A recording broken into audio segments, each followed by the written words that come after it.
La boca huele a huevo podrido.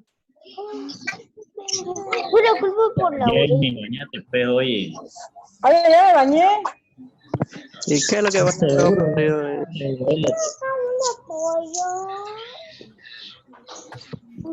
Y Armando en su cocina comiendo. Así, y así critica, y así critica. De comer, caramba, si ustedes. Pues. Deja de comer, te estás volviendo muy gordo, oye. Ay, ella. Mi Diego, mira, está más cachetón. ¿Verdad? ¿Verdad? Está más cachetoncito.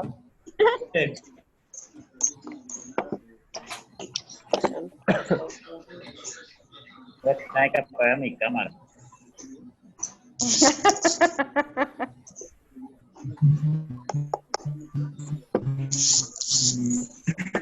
Es que no quieren. Está bien, así nomás. Ya le parece hecho el sexy, sin polera parece.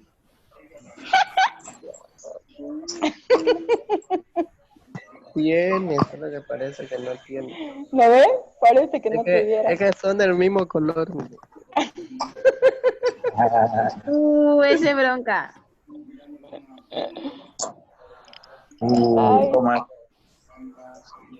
Qué bonito animalito. Aquí con la nariz. ¿Qué animalito decís, Jamie? ¿Diego o Álvaro?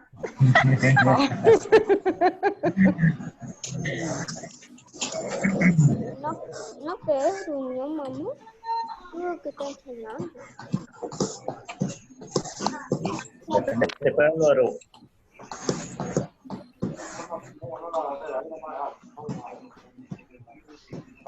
What?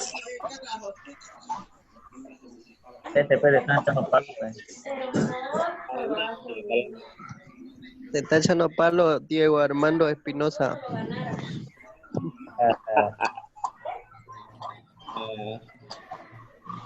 Vengo guascando. Ahí nomás. ¿Cómo te voy a salir a ti en mi casa? ¿Cómo te voy a salir a mí? Claro, porque no te van a guasquear y te...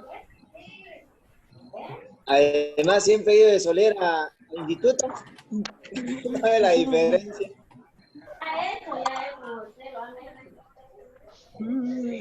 Tengo sueño.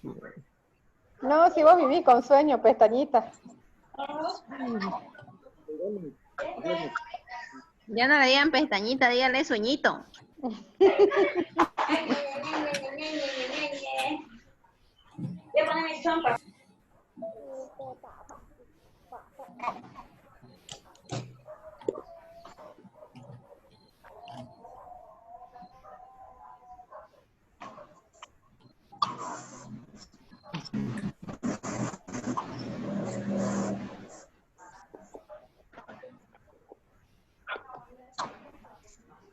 La Diana.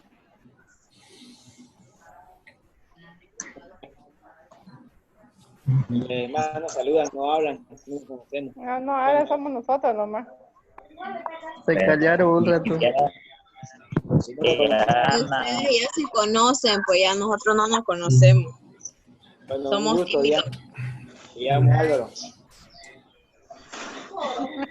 Vamos a conocer. Bien. A ver, Diana. Ya.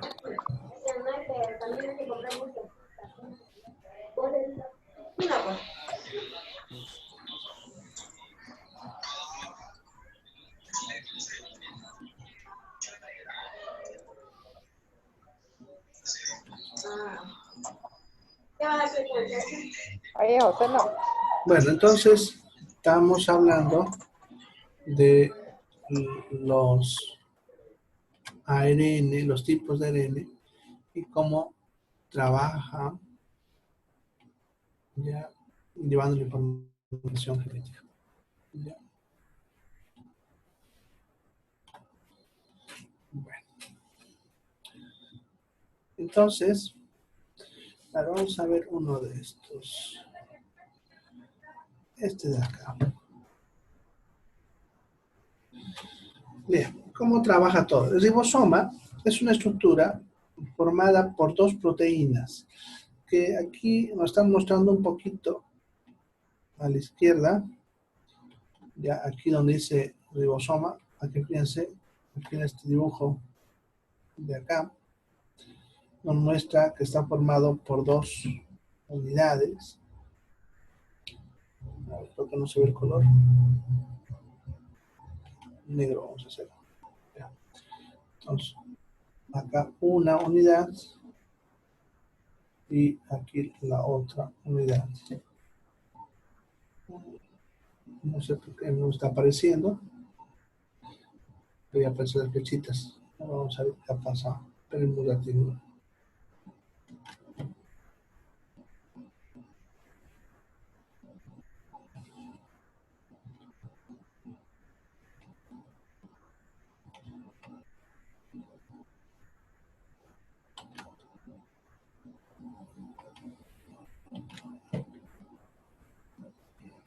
A ver si ahora.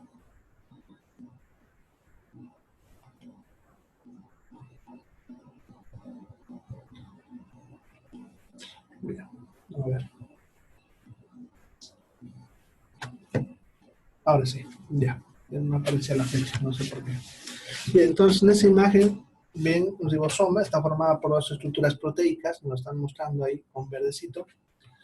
Ya 2 porciones, ya una subunidad mayor y otra subunidad menor. Ya. Entonces son 2 proteínas, no se olviden. Estas 2 proteínas están separadas normalmente y a esta proteína le va a llegar el ARN mensajero, que es el que nos han puesto aquí con una cadenita, y estos palitos, ¿se acuerdan? Eran las bases nitrogenadas. Ya, aquí adentro es lo que va a pasar todo. Y es lo que nos está mostrando en este otro dibujo que tenemos aquí de mayor tamaño, acá a la derecha. Ahí. Ya, aquí tenemos entonces como estructuras, otra vez el mismo ribosoma, la misma porción, sería esta, y esta la porción de acá abajo, ¿no? La porción larga y la porción corta. Y como ven, aquí también estaría el ARN mensajero, ¿ya? Ahora, el ARN mensajero va a traer grupos de nucleótidos que serían, por decirles, estos 3. ¿Ya? Esos 3 nucleótidos dentro del ARN se le llama codón. ¿Ya? Incluso ahí nos están mostrando, fíjense, uno, que aquí lo han puesto, no lo había visto, estos 3, un codón. O sea, cada 3 es un codón. Y un codón es una de un triplete. Lo que les mostraba hace ratito en el ADN.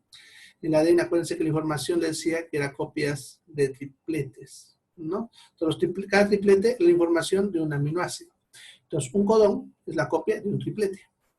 Por lo tanto, aquí lo que está viniendo es el orden de aminoácidos. Cada triplete, en este caso se llaman codones, cada codón dice qué aminoácido toca. ¿Ya? Esos son el ARN mensajero. Ahora, tenemos otro ARN,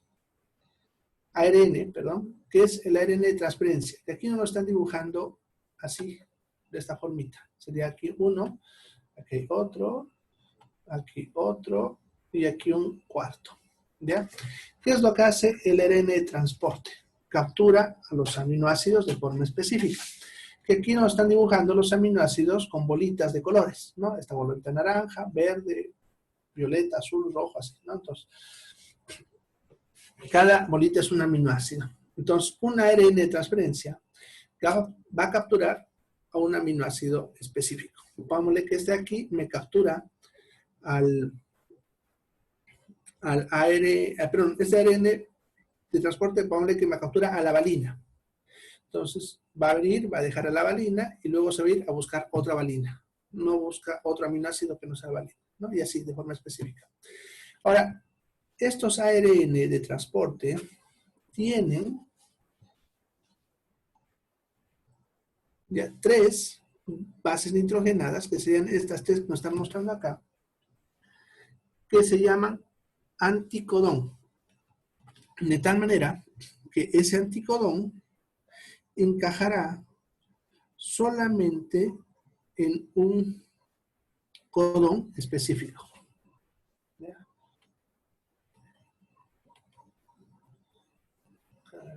Algo está fallando acá. Entonces, por decirles, este anticodón encajará, a ver, ¿dónde encaja acá? Acá, aquí, miren, justamente ahí. Si ustedes ven la formita, miren, tiene puntita, cuadrado, puntita. Entonces, encajaría en esa porción de acá. Ahí, esos tres. No puede encajar en otro punto, solamente ahí. Por eso, un codón es específico para un anticodón. Ese es el problema. Ya. Bien. De tal manera que este ARN de transporte, pongámosle que traía la valina, va a ubicarse solamente en esta posición. Y esta posición, este codón, le está diciendo que en este punto va la valina. O sea, no va a ir otro aminoácido.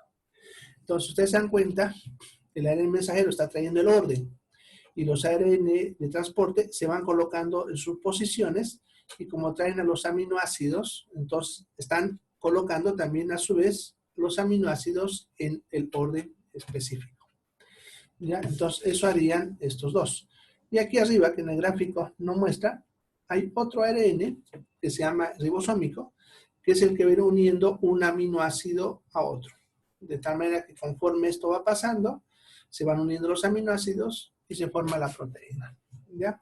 Entonces, así es como trabajan las moléculas de ARN. Ya también el mensajero le da el orden, el ribosómico trae los aminoácidos y los coloca en la posición correspondiente, y el ribosómico los suelda, de tal manera que conforme el mensajero va pasando, se va armando una proteína. ¿Ya? Entonces, así es como se fabrican las proteínas. Y de ahí la importancia de la información genética. ¿Ya? Bueno, ¿alguna pregunta hasta acá? ¿Preguntas? Bien. Entonces, así se fabrican las proteínas. Hablaremos un poquito de lo que son las alteraciones genéticas. Entonces, como ya han comprendido, la información genética nos da orden de aminoácidos. Las enfermedades genéticas, por lo tanto, tienen que ver con la alteración de ese orden de aminoácidos.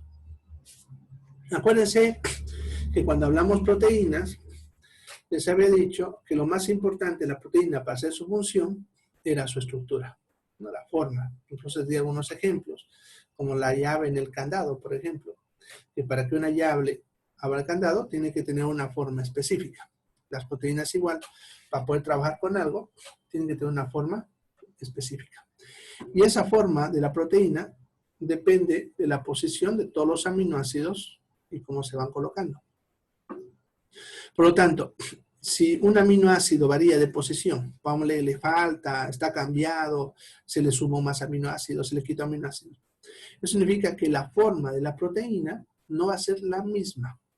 Y si no tiene la misma forma, pues no funciona adecuadamente. Puede que no funcione, funcione parcialmente. ¿Ya? También volvemos al mismo ejemplo del candado y la llave. Todos ustedes han debido tener una de esas llaves, candaditos mañosos, ¿no? De esos que no cualquiera lo abre, ¿no? Es un candadito que tiene su manita, que uno le juega por ahí y le pilla la maña y lo abre, ¿no? ¿Por qué pasa eso? Porque no es la forma precisa. Algo ha hecho que se haya dañado en cuanto a su forma y por eso no funciona siempre, ¿no? Es lo que pasa, por ejemplo, en el caso de la diabetes. La diabetes es una enfermedad genética, por si acaso. ¿Ya? El problema de la diabetes tiene que ver con la insulina. Hay dos tipos de diabetes, la tipo 1 y la tipo 2. En la tipo 1, las células que fabricaban insulina se mueren. O sea, el tipo 1 no fabrica insulina. El tipo 2, que es el que nos interesa para lo que estamos viendo, sí puede fabricar insulina. Pero el problema es que la genética se ha alterado. De tal manera que el paciente diabético tipo 2 fabrica insulina, Pero su insulina no es la misma insulina normal. Es con la llave y el candado que les decía ahorita. Está algo alterado. Si funciona, funciona, pero no siempre. Es como cuando ustedes, esa llave y candado, de 10 intentos, consiguen abrir el candado, ¿no? Entonces lo mismo pasa. Esta insulina, como está dañada su información, entonces la proteína tiene la forma parecida para lo necesario, pero está algo dañada. Entonces cuando va a las células, para hacer que la célula meta la glucosa, falla, ¿ya? Y de cada varios intentos consigue meter una molécula de glucosa, ¿no? Entonces, ahí está el problema, en este caso, de la diabetes, ¿no? Por lo tanto, la pérdida de esta información puede alterarme las proteínas, ¿ya? Y eso puede hacer muchos tipos de enfermedades que podemos hablar de ejemplo, ¿ya? Como el cáncer, ¿ya? El cáncer, por ejemplo, es una enfermedad donde también se altera la información genética y empiezan a fallar proteínas esenciales.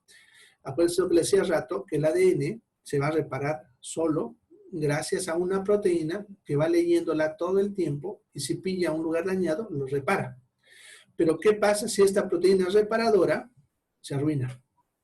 Entonces no se puede reparar el ADN, ¿no? ¿Y quién fabrica esta proteína reparadora? Información genética como la que estamos viendo.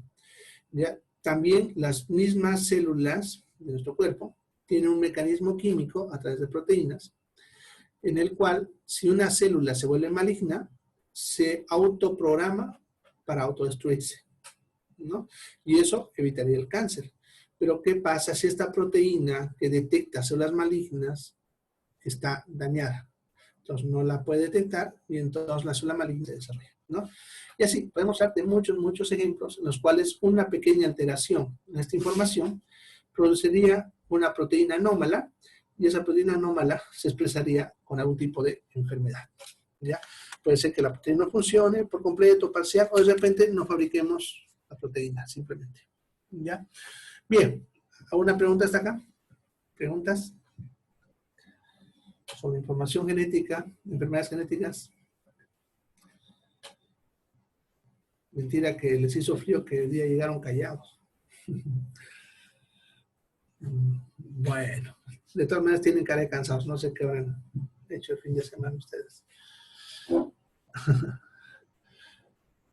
Bueno, para terminar el tema, vamos a ver algo que tiene que ver con los nucleótidos, que se llama nucleótidos libres, ¿ya? ¿No? Los nucleótidos libres. ¿Y para qué decís mamá? Mamá. Mamita Eva. Mamita Eva. Mamita Eva. Mamita Eva. Feliz cumpleaños. ¿Se quiere poner su Ahí, dibujo ahí? ¿One? ¿Ahí, one? A ver. Sí, mi amor, ahí está hermoso. Algo me pasó acá. Ahí está, vamos a ya, qué pena. Está prendido. Ay, se me ve ahí. Ay, mi mamá ya ve. Ay, mami, boca buena. Como huevo, huevo podrido. Bañate. Ah, eso ya volvió. Ay, no me acordaba que estaba prendido el audio. Bueno, ya me bañé. Y queda que huele podrido. Bueno, ya apareció. Entonces, ¿qué es un nucleótido libre? Es un nucleótido que no participa en ninguno de los ácidos nucleicos que hemos visto, ¿ya? Lo que sería el ADN o el ARN. Son nucleótidos como los que hemos visto al principio del tema, pero simplemente no están participando en lo que es el ADN o el ARN y hacen su función sin participar en ninguno de esos, ¿ya? A ver, el mejor ejemplo es el ATP. Ahí te voy a mostrar. ATP. Aquí está.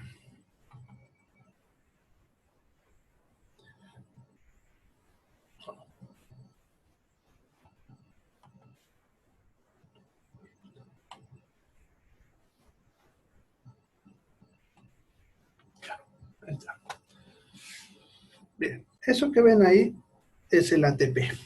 Un ATP, entonces, una molécula de tipo nucleótido, como las que hemos estado estudiando, que contiene lo siguiente. La pentosa, como vimos al principio, de ahí, la pentosa, la base nitrogenada, que para este caso es la adenina, de nombre de ATP, que significa adenosín trifosfato. ¿Ya? Y en este caso, 3 ácidos fosfóricos. ¿Ya? Y aquí está la clave para entender esto. Sucede que cuando solamente tiene un ácido fosfórico, supongamos que tenga solamente uno, se le llama adenosín monofosfato o AMP. Si a este le sumo un segundo, se llama adenosín difosfato o ADP. Y si le sumo un tercero, es decir, se llama adenosín trifosfato o ATP. ¿Ya? Sería la molécula que estamos hablando. Ahora, ¿para qué sirve esta molécula? ¿Cómo lo usa el cuerpo? Es una molécula clave, les cuento. Acuérdense que les había dicho en el primer tema que nos mantenemos vivos gracias a la glucosa. ¿Ya? La glucosa es la que nos daba la energía para vivir. También les había dicho que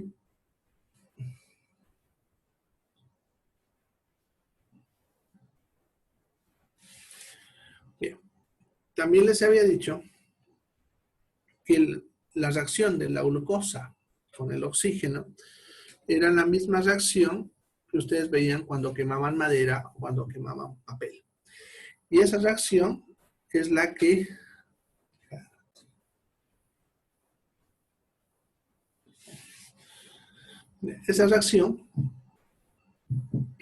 es la que nos da la vida. Entonces, en nuestro cuerpo también la glucosa se combina con oxígeno y podemos decir, libera esa energía como cuando la madera se quema y libera fuego y calor.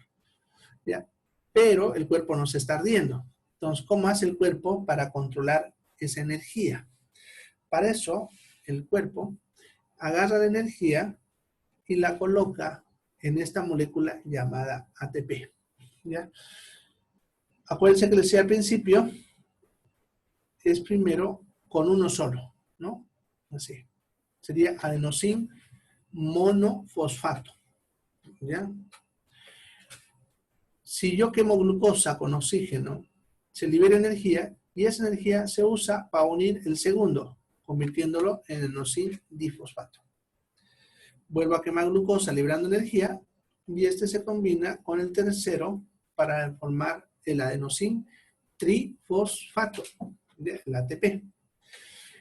De tal manera que esta molécula tiene energía guardada en esos enlaces. ¿Ya? En cada uno de esos enlaces, acá hay energía guardada. Ahí, en esos puntos. ¿Ya? Ahora, este ATP se mueve por la célula llevando a donde se necesita energía. Por ejemplo, lo que veíamos hace rato, para unir aminoácidos y formar proteínas, necesito energía. Entonces, va a llevar ahí y se va a romper separando un ácido fosfórico y liberando esta energía para afuera. Ya, al hacer eso, se convierte de ATP en ADP. Luego vuelve a romperse estos enlaces, liberando otra vez energía y se queda otra vez como AMP. ¿Ya? Este AMP volverá otra vez a juntar sus dos ácidos fosfóricos, volviéndose otra vez ATP y así sucesivamente. En realidad, esta molécula es la que ayuda dentro de la célula a trasladar la energía de un punto a otro dentro de la célula. ¿Ya? Entonces, es la más importante desde el punto de vista energético, incluso al punto que para poder definir si una célula está muerta o viva, depende del ATP. Nosotros definimos que una célula está muerta cuando ha perdido la capacidad de sintetizar ATP. Ya que una célula, por más que esté dañada, si puede fabricar todavía ATP, se va a poder reparar a sí misma. En cambio, si no, por más que esté en buenas condiciones, va a terminar muriendo. ¿Ya? Entonces, por eso es importante esta molécula, que es un nucleótido libre. ¿Ya? Bien. ¿Alguna pregunta acá? Entonces, con eso,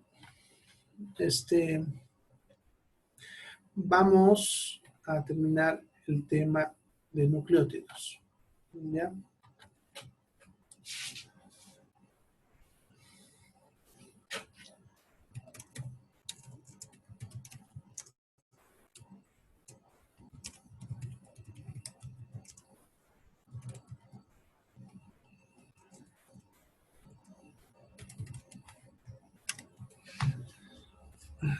Bueno, entonces el siguiente tema que nos tocaría ver, si es que no hay preguntas, sería el de termodinámica y cinética bioquímica. Entonces vamos entrando ahí.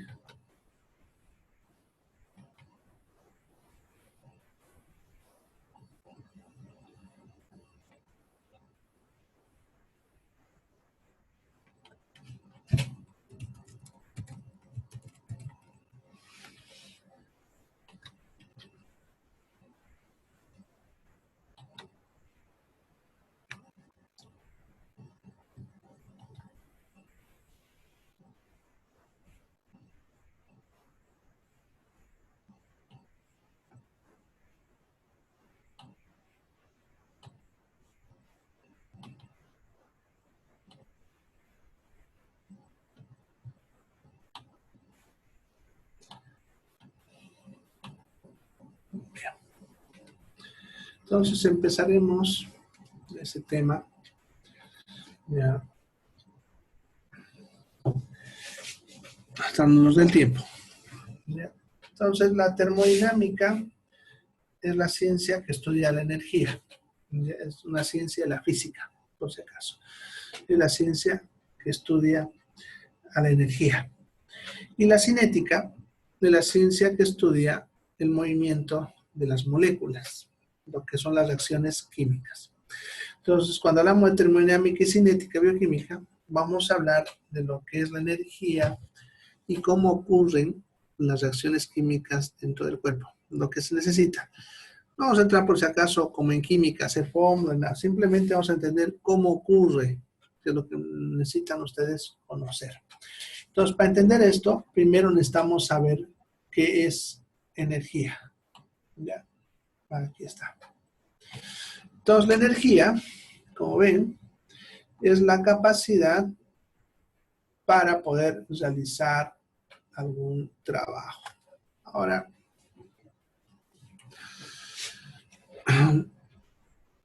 esta definición nos dice qué hace la energía, pero, se fijan, no me dice qué es la energía, ¿no? Eso es porque ni siquiera los físicos saben qué es la energía. O sea, ni siquiera ellos saben qué es la energía. Pero nos dicen para qué sirve. Actualmente sabemos que la energía es todo. Hasta hace unos 10 años atrás, cuando se hablaba de física, ¿no? Se hablaba que en la naturaleza había energía y materia, ¿no? Porque es la materia y la energía.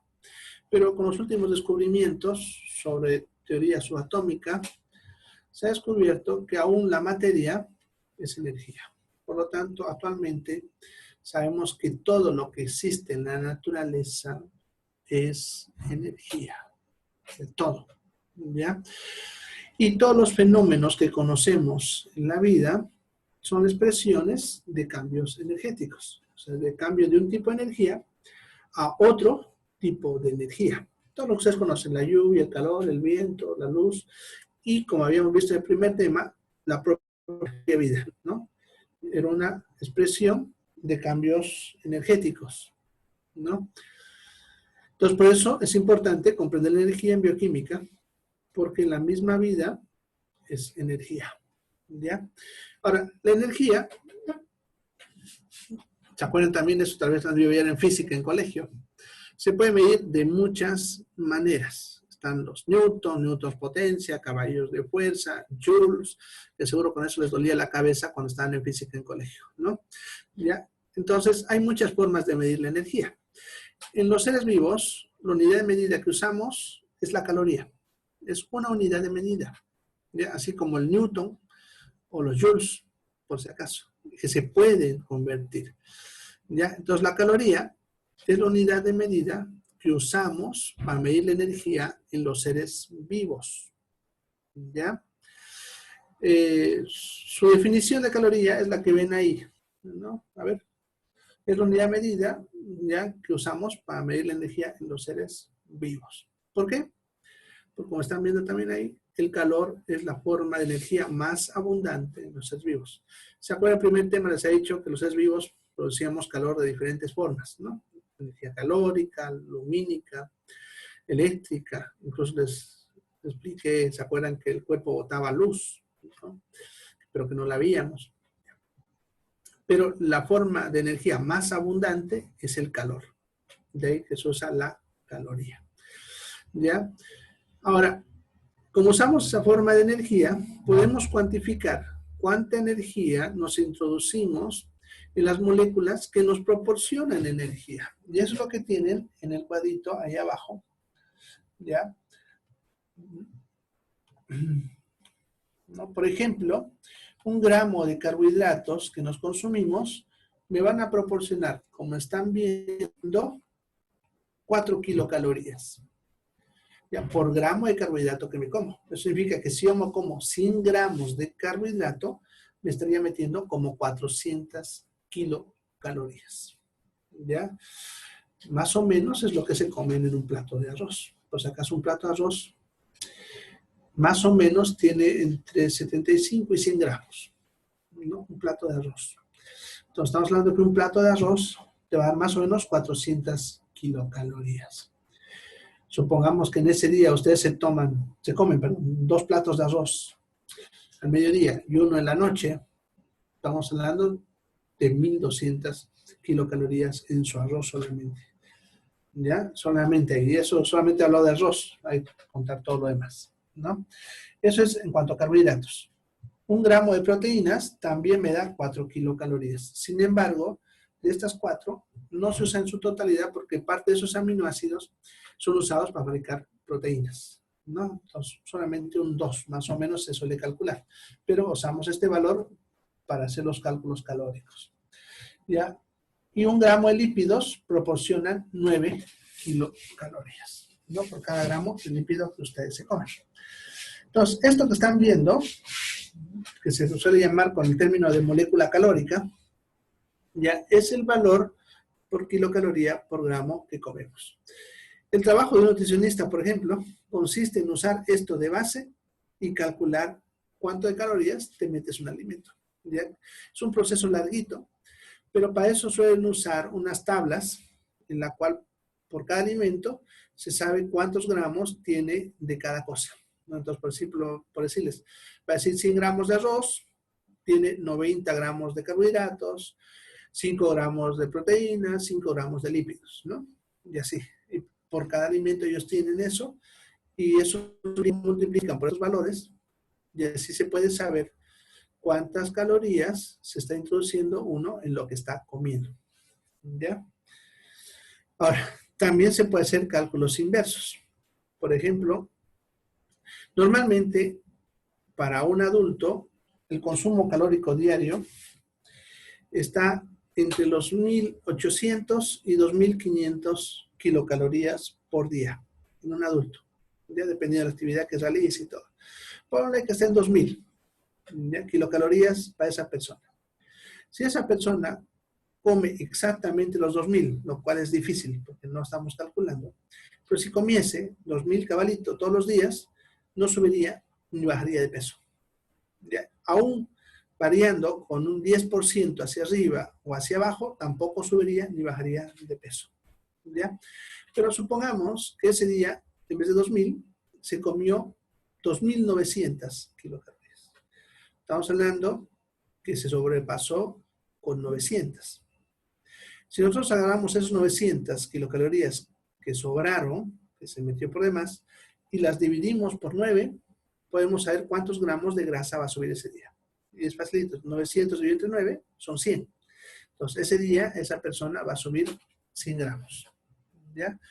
Entonces, se puede hacer esos cálculos así a partir de esto. Bueno, y muchos otros más en base a esto que les acabo de poner ahí, que es lo que básicamente les digo, hacen los nutricionistas, incluso los deportistas, para poder calcular cuánta energía necesitan por día, cuánto comer, para bajar, para subir de peso o para mantener, ¿no? Bien, como nos queda 3 minutos, ¿preguntas sobre esto? ¿Preguntas? A ver, no sean tímidos. Ya no me da para hablar el resto de la temática de hoy día, pero podemos responder preguntas.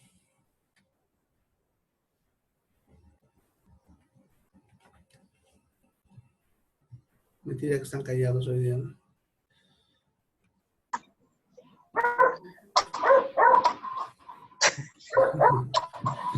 Bueno, entonces, si no van a hablar, hagamos recuerdo que alguien tiene que traer soda, creo, cuando empiecen las clases, ¿no?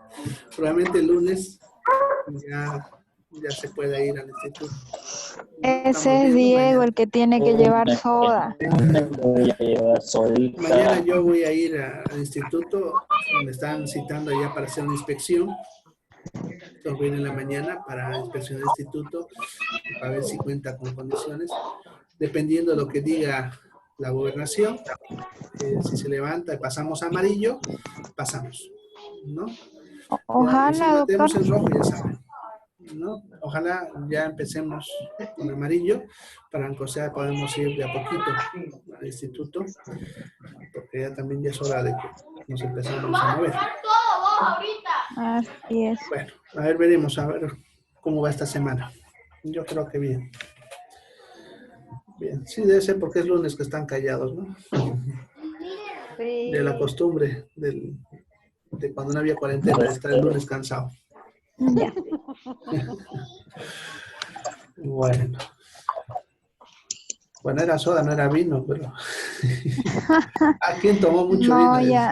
ya se pasaron con el vino ya. Es soda. Están queriendo pasarle al vino. Ya.